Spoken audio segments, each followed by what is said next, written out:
Hi guys! Papunta kami ngayon sa Erlebnis Zoo, Hanover. Kasama ang mga Junakis. So, ayan. Hello guys! Yung mga singer guys! Yung ticket pala, available din siya online dito sa kanilang machine at pwede rin bumili ng ticket sa kanilang walk-in counter. Yung ticket price nga pala nila ay medyo pricey pero reasonable naman dahil sobrang worth it yung pamamasyal namin dito sa loob ng Hanover Zoo. Pagpasok pa lang sa entrance ng zoo, nakalagay na dito or matatagpuan dito yung mga pamphlets kung saan nakalagay yung mga activities at map ng Hanover Zoo. Mas maganda na may hawak kayong copy ng pamphlet na to dahil dyan nakalagay ang mga schedule ng animal feeding nila. At ang unang naming na witness ay ang feeding ng mga zebras.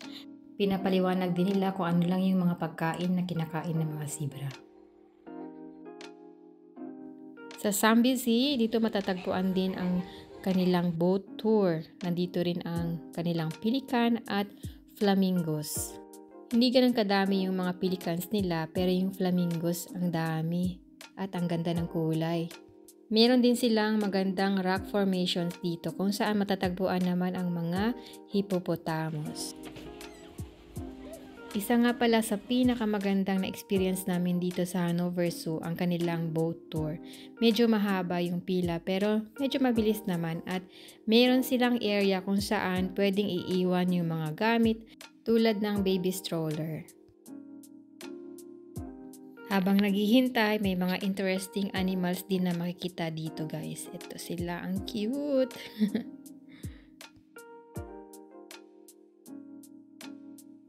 Bago nga pala kami sumampa sa loob ng maliit na bangka, ay inexplain nga muna pala sa amin ng in-charge kung ano yung mga bawal na gawin namin kapag nasa loob na kami ng bangka.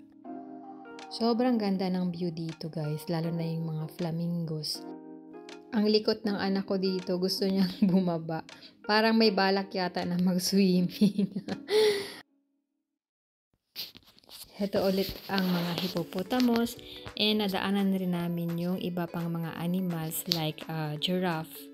At yung mga bata, ayan, busy din sila mag-vlog. Mag-pictures at kumuha ng mga videos guys. Sobrang ganda dito.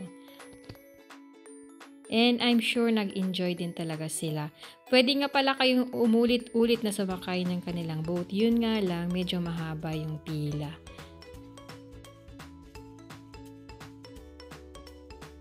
Yung length of travel namin with the boat, parang nasa 10 minutes din siya. Meron din palang available na camera doon, so nag-picture sila one time. And yung copy ng picture ay pwede nyong kunin sa shop nila. May bayad yun. Ang next na in-explore namin ang Api Mountain. Andito yung mga unggoy nila guys. Medyo maraming tao yung zoo nung pagpunta namin dahil nagkataon Easter vacation ng mga estudyante. Medyo nakaka-amaze panoorin yung mga animals na nasa loob ng zoo dito sa Hanover dahil kahit nakakulong sila pero yung kanilang tinitirhan ay parang very natural. Parang nasa natural habitat pa rin sila.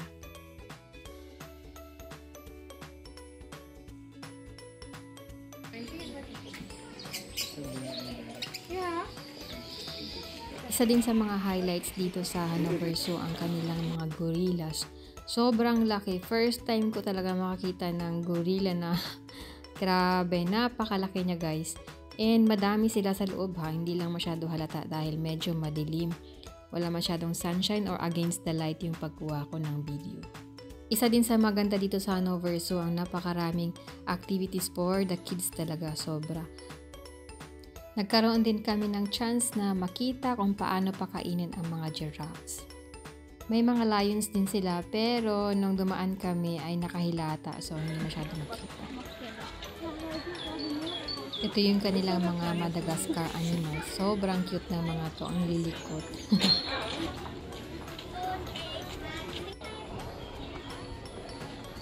Ito yung talagang the best part ng Hanover Zoo. Ang kanilang Yukon Bay. May mga matatagpuan ditong wolves at yung mga ibang animals na matatagpuan lang sa Yukon or Alaska.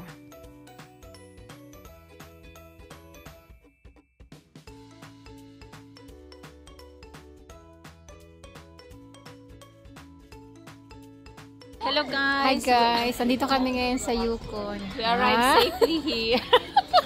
Ang galing ng pagka-design ng kanilang Yukon Bay at talagang ginaya nilang mga architectures doon na parang feel mo na nasa Yukon Bay ka talaga. Meron din silang restaurants dito. At dito nga pala sa Yukon Bay area ng Hanover Zoo matatagpuan ang penguins, yung kanilang sea lions, and of course, yung pinaka-highlight ng Hanover Zoo, ang kanilang polar bear. Not one but two polar bears yung nakita ko. Yung isa, hindi masyado lumabas. At meron din silang underwater world area dito sa Yukon Bay kung saan makikita dito sa ilalim ng tubig kung paano lumangoy ang mga sea lions. And of course, yung kanilang polar bear. Ang ganda panoorin ng polar bear guys kapag lumalangoy sa ilalim ng tubig. Imagine, para talaga siyang teddy bear na lumalangoy. Ayan, tignan nyo, ang ganda-ganda niya. Dito nga pala sa Yukon Bay, meron silang mga playground rin para sa mga bata. At actually, meron ako nakitang gold rush at pwedeng mag-mining ang mga bata doon. Ang next naming pinuntahan ay ang mga elepante. Dito meron din silang restaurant. So, talagang kahit saan may restaurant doon guys. So, hindi nyo kailangan pabalik-balik sa daan para maghanap na makainan kung wala kayong dalang baon. Dito din sa part ng Hanover Zoo na to matatagpuan ang kanilang mga tigers. Yun nga lang nung dumaan kami, nagpapahinga at yung iba natutulog. Napadaan din kami sa isang gusali kung saan sa loob nito ay napakaganda ng painting sa mga wall. Gawa daw ito ng isang Indian artist. Kahit saang sulok talaga dito sa Hanover Zoo ay talagang merong playground para sa mga bata. At ito, playground dito, isa to sa mga exciting part dahil merong tubig. Napakahilig ng mga bata dito maglaro sa tubig, lalo na kung summer. So, perfect din dito pumunta kung summer guys. Kaya aside sa baon na dala nyo, magdala talaga ng extrang damit kasi anytime pwedeng maglaro ng tubig at mabasa yung mga bata. Nagkaroon din pala kami ng chance na makita ang mga elephants na kumain. Dahil nung dumaan kami doon, nagkataon schedule pala ng kanilang feeding. Yung next part na pinuntahan namin, ito yung mga animals na galing sa Australia, yung tinatawag nilang outback. Ito yung mga kangaroos at meron ding emus dito. At nagkataon din naman na feeding ng mga emus, kaya nakita din namin kung paano sila pakainin. Next part ng Hanover Zoo ay yung part ng mga amphibians. Kapag amphibians ang pinag-uusapan, syempre unang pumapasok sa utak natin ang mga frogs. Dito matatagpuan ang mga terrariums or aquariums kung saan nakalagay ang mga amphibians. Siyempre, hindi mawawala ang playground sa mga bata. Andito yung pinakamahabang slide sa loob ng zoo. Pagkatapos nga maglaro ng mga bata, dumiretso na kami dito sa kanilang amphitheater dahil nakaschedule din yung kanilang maiksing bird show at feeding. Para sa mga bata, feeling ko kulang talaga dito ang whole day guys dahil sobrang dami nilang pwedeng gawin sa loob ng zoo na to. At yung last part nga pala ng Hanover Zoo, itong Meyershof kung saan matatagpuan ang pinakamagandang playground para sa mga bata. Andito rin yung mga sheep, mga kabayo at saka mga baka at iba pang mga animals. And of course, pagkatapos dito, dumaan muna kami sa kanilang shops para sa souvenir na gustong bilhin ni Hana at Luisa. And of course, bumili din ako ng para kay Kian.